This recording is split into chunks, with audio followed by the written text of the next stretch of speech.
What's a small town dark secret you know? The Devil House. Now, it had been around my hometown for decades. Enough different generations of kids had their own mythos. I had an English teacher that went to the same school in the late 80s. By then it was vacant, but someone had painted a pentagram on the wall. You had to know where it was. Pull over on the old highway coming into town at a certain point. There was no driveway or anything, but you could see a gate if you knew where to look. Then you go into the woods a bit and bam, it almost appears out of nowhere on you. That's how well it was hidden. For the most part, every high school class would have a couple of people venture out to see it and leave their own small mark. Everyone was just sure Satanists or witches were meeting there occasionally. But later, I found out the real story from my dad. I'd asked him, but he didn't make the connection between that house's original purpose and the later myths until I showed him. The reason that hidden house was built was for a former wealthy farmer's lesbian daughter. Didn't have the heart to disown her, so he hid her away there in the late 60s. Because 60s, there were some wild parties out there and girls were converted to lesbianism. Red already knew damn well they were gay, so of course that small southern town assumed the devil was behind it. This place sounds like it has a pretty complex history. It's interesting how myths can form around a location over time. People jump to conclusions about the house being linked to Satanism when it was really about societal issues. It shows how misunderstandings can turn into legends. The connection to the farmer's daughter adds another layer to it. Just a house that actually held a lot of personal stories. People in my town want to build a statue of a retarded man who is seen around town all the time waving at people. He's been doing it for decades, but in reality the guy is really poor and no one helps him with living expenses or basic health/dental care. They're basically acting like he's already dead, and are trying to raise money to honor him instead of raising money to do something nice for him while he's still alive. Edit. I like that there are dozens of people asking if I'm talking about their town retard. I guess this kind of token, I'm good for enjoying this person, but don't actually care about them, is pretty common. Harkens back to the village idiot concept.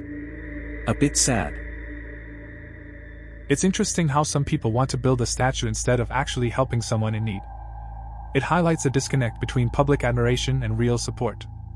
The idea of honoring someone after they're gone feels empty, especially when they could use help right now. The comments about the town retard show that this kind of behavior is sadly common. It points to a deeper issue with how people show appreciation. My hometown has a famous drug addict, i.e. everyone knows who he is. He's lived there for 70 years and his crimes are town gossip. Most of the time it's small stuff, stolen bikes, and once a canoe, that he just leaves somewhere, living in a park when he doesn't feel like going home for a few days, shit like that. He's mostly seen as a harmless, funny character. His brain is seriously damaged after hard drug use since his early teens. What is rarely mentioned is that when he still had a house he used to steal dogs and beat them to death in his basement. That's quite a story. It's interesting how people can have a mix of perceptions. On one hand, he's seen as a harmless figure, but there's a darker side to his past that's pretty disturbing. It shows how complex people can be. It's hard to reconcile someone being a local character while having such a violent history. Definitely a lot to unpack about how we view individuals in our communities. My small town priest moved parishes to my church a few years ago. Seemed normal yet? Not until a few months ago when we found out he was sleeping with a married woman from the new parish he was at. The woman had kids that attend the school and her husband eventually found out, called the church, and he was basically vanished. Found out recently he moved from his first parish because he was sleeping around with parishioners there as well, but they wanted to keep it low-key so they just switched his parish. It's kind of wild how things like this can happen in a small town. You think you know someone, and then there's all this drama underneath. It must have caused a lot of problems for everyone involved. Switching parishes to cover it up just makes it worse. People really need to be more careful with their choices.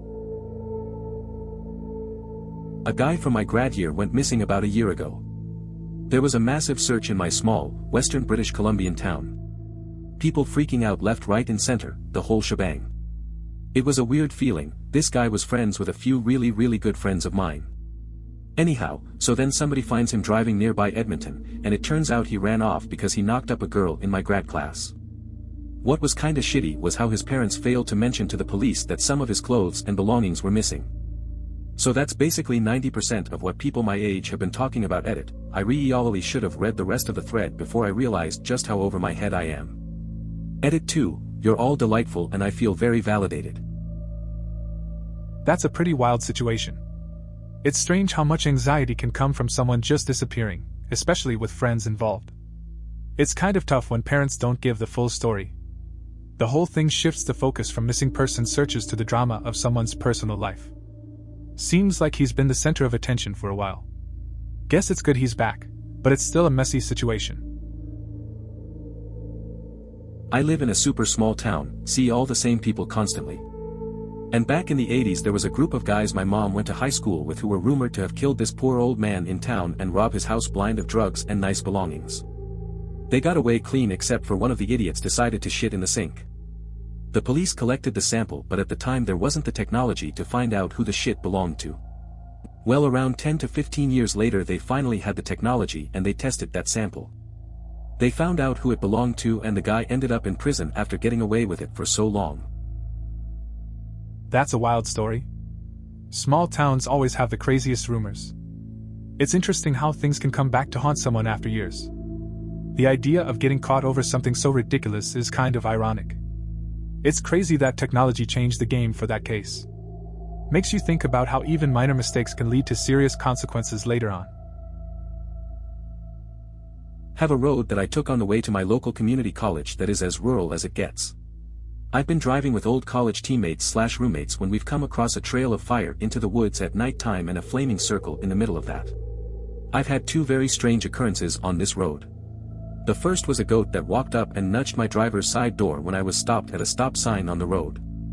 Obviously this scared the life out of me, so we floored it about 2 miles down before we turned around, and I swear to God the goat was right there in the road. There's no explanation for how fast it ran in my opinion.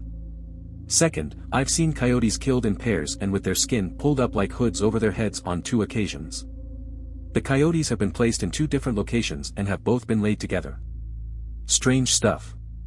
Edit, after all the comments I'm only more freaked out. Thanks guys. LOL. Edit 2, reading through some more replies. I have a picture of the coyotes I sent in a group message to some guys from school a while back. I'll see if I can dig it up. Also the area would literally make your skin crawl, goosebumps etc. Was a very uncomfortable area to drive through, and after the incident with the fire I've never drove through again at night. Edit 3, old GM has since been deleted, it's been over a year, and neither of my friends have it neither, uneasy face. Edit 4, looked up skinwalkers, thank you no one. I am horrified. That sounds pretty unsettling. A goat nudging your car is bizarre, especially at night. The weird coyote situations definitely add to the creepiness. Seems like you stumbled onto something strange in that area. It's understandable that you wouldn't want to drive there at night again. Good call on avoiding it. Those edits just make it sound even more eerie. Searching for the picture might bring back some memories too. Stay safe out there. Back in the 80s they'd closed down the old middle school in my town and built a new one fairly close to it. Because the building wasn't that run down, they'd let the Little League, grades 2 to 6, teams practice in the old school and leave big kids alone at the new school. I'm not really sure how, but a rumor started that there was a Satanist Club underneath the gym. People claimed they could hear chanting and loud banging noises from under the floor, and it freaked everyone TF out, so the school mostly stopped using it. I found out the truth recently from my friend's mom. Apparently some locals ran a swingers club down there and she knew because went once just to see what it was like. They stopped after people started catching HIV.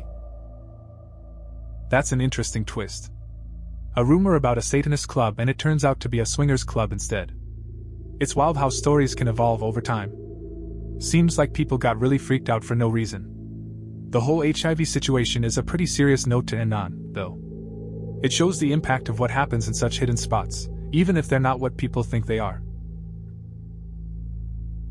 This was about 15 years ago in my pretty large country hometown.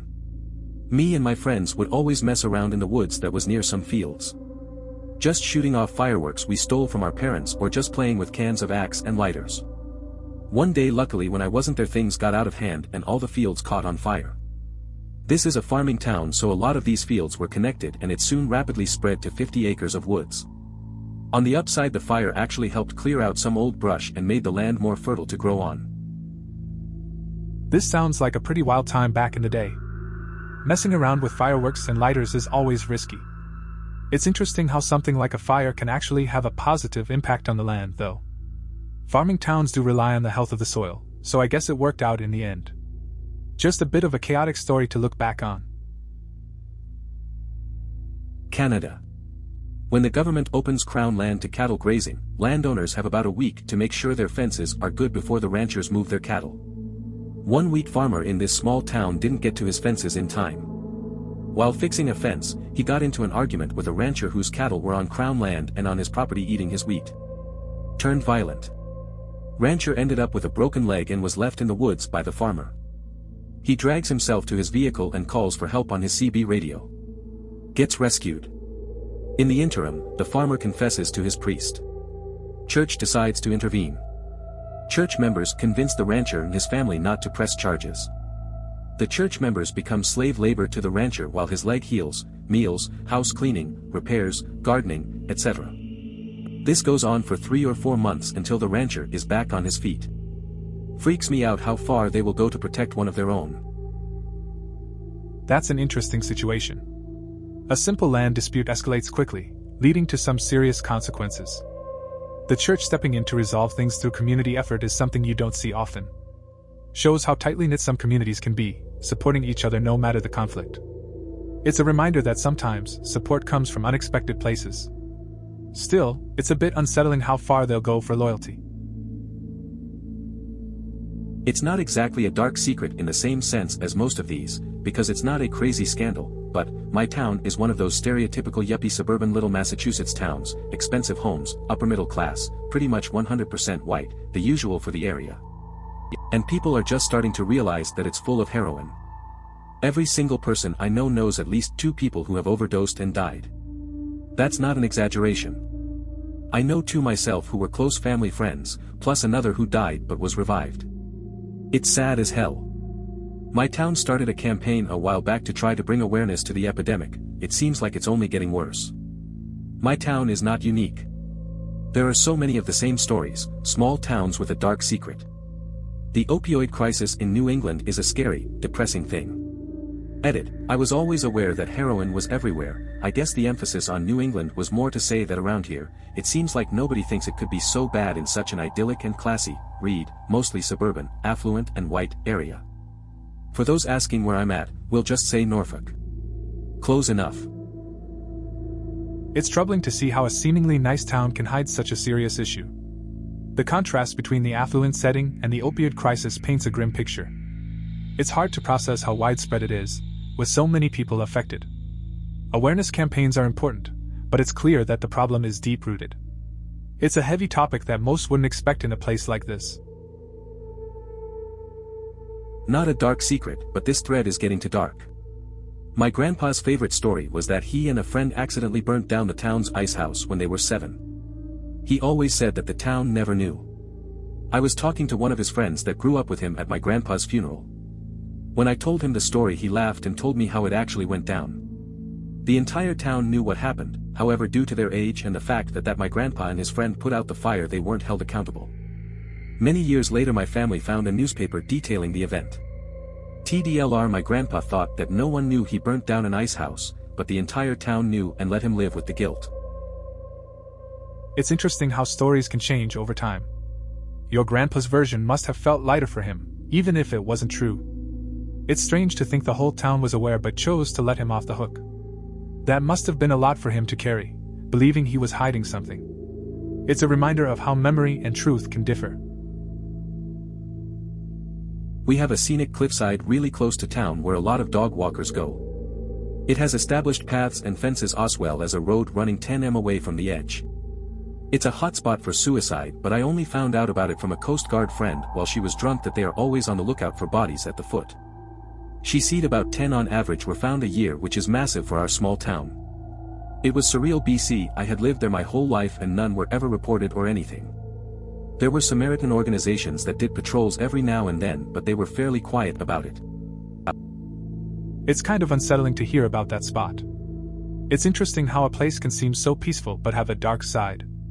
The fact that this information was kept under wraps makes it even more strange. The local response seems pretty low-key too. Makes you think about the things we don't know happening around us, especially in places that look nice on the surface. My uncle was found dead in an apparent suicide. There were empty beer cans scattered around his body and he had 3 gunshot wounds from a rifle under his chin. No note.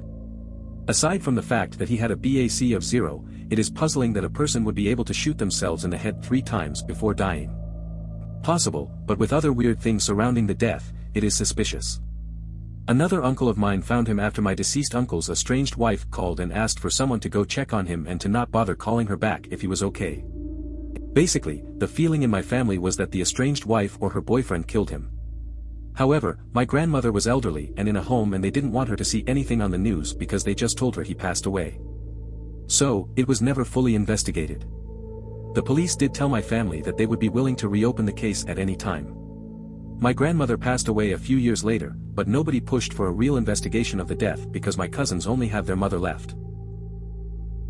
This situation sounds really tragic and unsettling. Your family must have gone through a lot, especially with the circumstances surrounding the death. The details raise a lot of questions, and it's hard to process something like this. It's understandable that everyone wanted to protect your grandmother from the news. But it's a shame that the case never got a full investigation. Those unanswered questions can linger for a long time.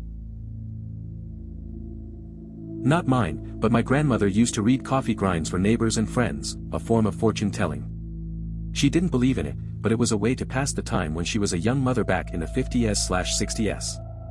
One day she was reading a neighbor's grinds and said, "Oh, strange. It says you have a baby." The neighbor, who was a single female in the same conservative immigrant community as my grandmother, got skittish and said my grandmother was wrong. My grandmother was like, "Honey, no, look at this cup. That's a baby symbol." And her neighbor starts sobbing. Turns out, she had gotten pregnant as an older teenager, been sent away to have the kid, and ended up giving the baby away to a married friend who lived across the country. And now my grandmother was the only one in town who knew. She stopped reading cups for years after that one. Way too awkward. That's an interesting story. It highlights how something casual can have a big impact. Your grandmother didn't believe in it, but it turned serious pretty fast. The neighbor's reaction shows how much weight those symbols can carry, even if they seem like just a game. Stopping the readings after that makes sense. Some things are better left untouched. Life can be weird like that. One of our city council woman's kids are not her husband's. He has no idea. My parents lived next door to the family for years. They had 2 kids around the same age as my brother and I. They also had major marital problems but kept a good public facade. Husband was 30 years older than the wife, and had kids from a prior marriage. I guess one night, over way too much wine, councilwoman got some loose lips. She confessed to my mom that her husband didn't want kids, but she really wanted them. She didn't want to wait and get divorced/married again. So she went to a sperm bank, picked a donor that physically matched her husband, and did artificial insemination. Twice. Got pregnant both times. Told her husband that her pill must have failed, and claimed she didn't realize until it was too late to get an abortion. At the time she told this to my mom, the kids were 21 and 19. My mom didn't really know what to do, so she kinda kept her mouth shut until she blabbed to me several years later. That's a pretty wild situation. The lengths some people go to just to have kids can be unexpected. I can see how keeping that secret must have weighed on everyone involved. It's interesting how you hear about these kinds of stories years later. Makes you wonder how many other hidden truths are out there in seemingly normal families. If you're one of the richest billionaires in America, you can literally get away with murder if you live in a small town. Alice Walton, heiress to the Walmart fortune, killed Alita Harden while speeding in Fayetteville, Arkansas in 1989. She was never charged, and given that she has a long history of driving drunk, it's highly likely she was intoxicated when she murdered that poor woman. In 1998, Alice totaled her SUV in Springdale, Arkansas when she hit a gas meter and a phone booth. She was charged with driving while intoxicated. Ultimately, she had to pay a $928 fine. Her last DUI was in 2011. It was expunged from her record because the prosecutors somehow forgot to charge her for 2 years, thus exceeding the statute of limitations. You can buy a lot of influence when you're the richest woman in America and you live in a heavily impoverished section of the country. Something well worth contemplating next time you consider shopping at your local Walmart. This story highlights some serious issues surrounding wealth and accountability. Alice Walton seems to have avoided the consequences of her actions, which raises questions about justice in such cases. It's troubling to think that money can influence legal outcomes, especially when lives are affected. It might change how some people view shopping at Walmart, knowing the background of its heiress.